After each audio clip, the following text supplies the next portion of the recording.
Movie की start में हम कुछ ऑफिसर्स को देखते हैं जो कि गन लेकर एक रूम में जाते हैं। उस रूम में पहले से ही एक शख्स मौजूद होती है जो कि कंप्यूटर पर कुछ काम कर रही होती है। उसी बिल्डिंग के नीचे कुछ ऑफिसर्स भी मौजूद होते हैं। उसी पल वहां पर दो एजेंट्स आ जाते हैं।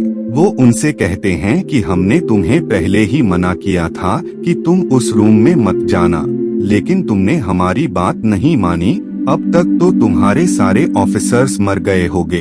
और रियलिटी में होता भी ऐसे ही है। उस शख्स ने सारे ऑफिसर्स को मार दिया होता है और बाद में वो वहाँ से भागने लगती हैं। उस शख्स वो दोनों एजेंट्स भी देख लेते हैं, जिस वजह से वो उसका पीछा करने लगते हैं। लेकिन वो शख्स बहुत ही तेज होती हैं, जिस वजह से वो दोनों एजेंट उसे पकड़ ही नहीं पाते हैं। बाद में वो शख्स फोन बूथ के पास जाती हैं। तभी उसी पल एक ट्रक तेजी से उसकी तरफ बढ़ रहा होता है, लेकिन इससे पहले वो ट्रक उसे हिट करता उससे पहले ही वो फोन को उठा लेती है, जिस वजह से वो वहां से बचकर निकल जाती है।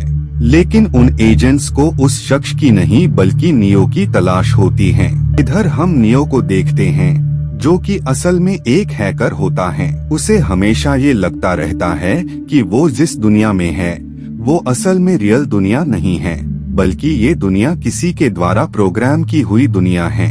लेकिन उसके माइंड में ये जो सवाल होते हैं, इन सवालों का उसके पास कोई भी जवाब नहीं होता है।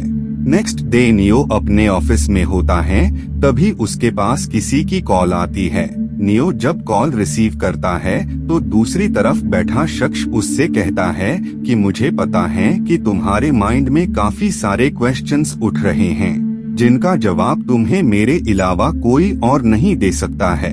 और बाय द वे मेरा नाम मॉर्फियस है। नियो उससे कहता है कि मैं तुम्हारी बातों पर बिलीव क्यों करूं, जिस पर मॉर्फियस उसे बताता है कि अगर तुम्हें मुझ पर बिलीव नहीं है तो तुम सामने देखो, तुम्हारे ऑफिस में दो एजेंट्स आए होंगे।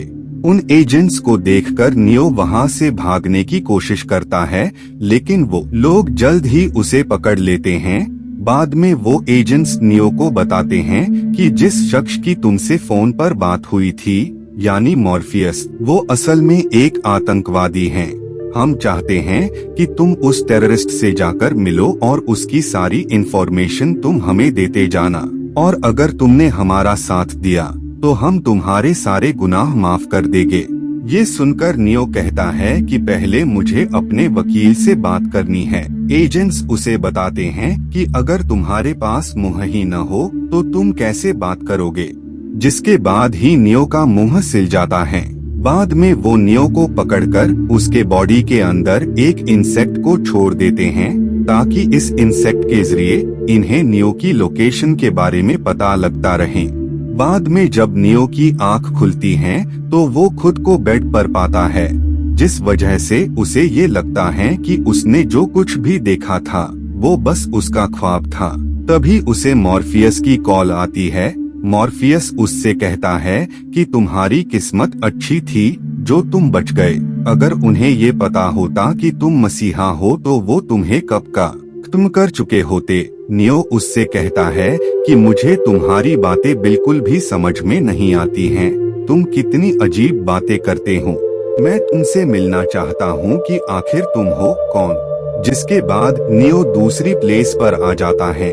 तभी वहाँ पर ट्रिनिटी आ जाती हैं, जो कि नियो को कार में बैठने का कहती हैं, और बाद में वो बड़े से डिवाइस से उसके अंदर एजेंट्स ने जो इंसेक्ट डाला होता है उसे वो उसकी बॉडी से बाहर कर देती है। ये देखकर नियो को समझ में आ जाता है कि वो कोई ख्वाब नहीं बल्कि हकीकत थी। बाद में ट्रिनिटी नियो को मॉर्फियस के पास ले आती है। मॉर्फियस नियो को बताता है कि मुझे पता है कि तुम यहाँ पर क्यों आए हो। जिस दुनिया में तुम रहते हो तुम्हें फील होता है कि ये दुनिया रियल नहीं है। इस दुनिया में वाकई कुछ न कुछ गलत है, लेकिन क्या ये तुम अच्छे से समझ नहीं पा रहे हो। बाद में मॉर्फियस नियो को दो गोलियां दिखाता है जो कि लाल और नीली होती हैं। मॉर्फियस उसे बताता है कि अगर तुमने नीली गोली खाई तो तुम वापस अपनी लाइफ में बिजी हो जाओगे।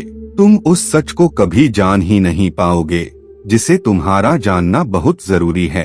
और लाल गोली अगर तुमने खाई तो तुम्हें इस प्रोग्रामिंग से बनी दुनिया की असल सच्चाई से रूबरू हो पाओगे। अब ये तुम्हारे ऊपर है कि तुम कौन सी गोली खाते हो। नियो उस लाल गोली को खा लेता है क्योंकि उसे इस दुनिया की सच्चाई के बारे में जानना होता है। मॉर्फियस उसे बताता है कि अब जबकि तुमने ये गोली खा ली है तो तुम इस दुनिया से निकलकर असल दुनिया में आ जाओगे, जहां तुम अपनी रियल बॉडी में खुद को पाओगे। नियो के सामने जो आईना होता है वो मेल्ट होकर उसकी बॉडी से चिपकने लगता है और इसके अगले पल ही नियो की आंख खुल जाती है तो वो खुद को प्लास्टिक के बैग के अंदर पाता है जहां पर चारों तरफ लिक्विड भरा होता है और साथ ही उसकी बॉडी में काफी सारी वायर्स भी लगी होती हैं।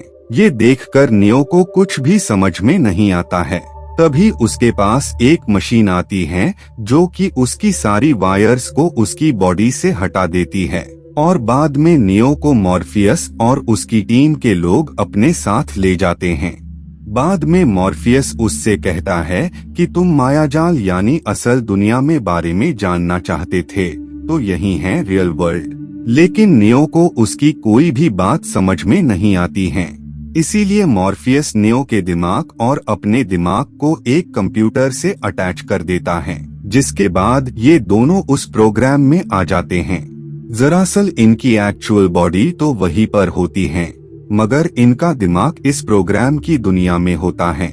मॉर्फियस उसे बताता है कि हम कंप्यूटर प्रोग्राम के जरिए किसी के अंदर बहुत सारी एबिलिटी को डाल सकते हैं, चाहे वो फाइटिंग स्किल्स हो या फिर कुछ भी। मॉर्फियस उसे बताता है कि जिस दुनिया को तुम अपनी असल दुनिया मान रहे, जिस दुनिया में तुम सालों से रह रहे थे, वो असल में रियल दुनिया में थी ही नहीं, बल्कि वो दुनिया तो रोबोट्स के द्वारा बनाया हुआ कंप्यूटर प्रोग्राम था और वो प्रोग्राम 20वीं शताब्दी के लोगों के जैसा बनाया गया था। दरअसल ये दुनिया कभी ऐसी थी ही नहीं। 21वीं शताब्दी में इंसानों ने कुछ एडवांस कंप्यूटर्स बनाए थे, उन्हीं में से कुछ कंप्यूटर्स ने इंसानों के खिलाफ वॉर स्टार्ट कर दी। उस वॉर में इंसान किसी भी हाल में कंप्यूटर्स से नहीं जीत सकते थे, जिस वजह से वो ये वॉर हार गए और मशीन्स की जीत हुई। लेकिन इस जीत की उन्हें बहुत ही भारी कीमत चुकानी पड़ी। सन जिससे उन मशीनों को सोलर एनर्जी मिलती थी, उसे उन्होंने हमेशा के लिए खो दिया, जिस वजह से उन्होंने एनर्जी के लिए इंसानों को चुना, क्योंकि इंसानों के अंदर इतनी हीट तो थी जिससे वो अपना वजूद बरकरार रख सकते थे। जिसके बाद उन कंप्यूटर्स ने एक ऐसे वर्ल्ड को क्रिएट किया जो कि रियल वर्ल्ड के जैसा ही था और बाद में उन्होंने सभी इंसानों के दिमाग को उस मायाजाल से कनेक्ट कर दिया, जिससे सब इंसानों को ये लगता रहे कि वो असल दुनिया में जी रहे हैं और वो उसे ही अपनी असल दुनिया मानने लगे। ये सब सुनकर नियो काफी शॉक हो जाता है। बाद में मॉर्फियस उसे बताता है कि जब मशीन्स ने उस दुनिया की शुरुआत की थी, उस वक्त एक मसीहा ने हम सबको उस मायाजाल से आजाद किया था और उसी ने हम सबको इस रियल वर्ल्ड के बारे में बताया था। लेकिन बाद में उस शख्स की डेथ हो गई। हम सबको यकीन था कि वो शख्स वापस से रिबॉर्न होगा और वो ही उन कंप्यूटर को खत्म कर सबको उस मायाजाल से आजाद कराएगा, और वो शख्स कोई और नहीं बल्कि तुम हो। जिसके बाद मॉर्फियस उसके दिमाग को दूसरे कंप्यूटर प्रोग्राम से अटैच कर देता है और वो उसके दिमाग में फाइटिंग स्किल्स और बहुत सारी इंफॉर्मेशन डाल देता है। वहीं पर हम उनके टीम के एक शख्स को देखते हैं जो कि ट्रिनिटी के हरकतों से बहुत ही ज्यादा नाराज था। इसीलिए वो वापस उस दुनिया में चला जाता है और वो उस एजेंट्स से कहता है कि तुम मेरी यादों को मिटाकर मुझे बहुत ही रिच और फेमस शख्स बना। जिस पर वो एजेंट्स कहते हैं कि हम तुम्हें सब कुछ देंगे, बस तुम हमें जेन के कंप्यूटर का पासवर्ड दे दो ताकि हम उन सब तक पहुंच सकें। वो शख्स उसे बताता है कि पासवर्ड दो, लेकिन हाँ मैं तुम्हें उस शख्स के बारे में बता सकता हूँ जिसे वो पासवर्ड मालूम हो। जिसके बाद ये सब उस दुनिया में आ जाते हैं, लेकिन इसके साथ ही वहाँ पर वो एजेंट्स भी आ जाते हैं जिन्हें वहाँ पर वही शख्स लाया होता है।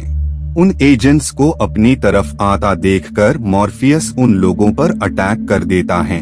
इधर वो शख्स उस दुनिया से बाहर आ जाता है और वो उन दो लोगों को मार देता है, लेकिन इससे पहले कि वो नियो को मारता उससे पहले ही वो शख्स ही उसे मार देता है। इधर मॉर्फियस उन एजेंट्स के कब्जे में होता है, जिस वजह से नियो मॉर्फियस को वहां से लाने का डिसाइड करता है, जिसके बाद ये दोनों उस दुनिया में आ जाते हैं और वो एजेंट्स पर अटैक कर देते हैं।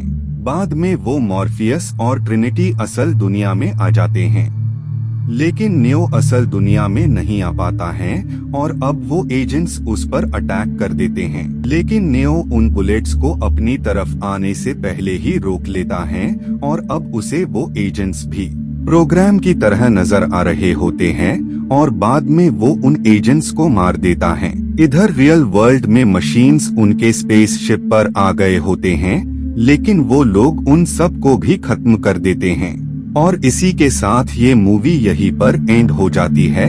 Thank you so much for watching.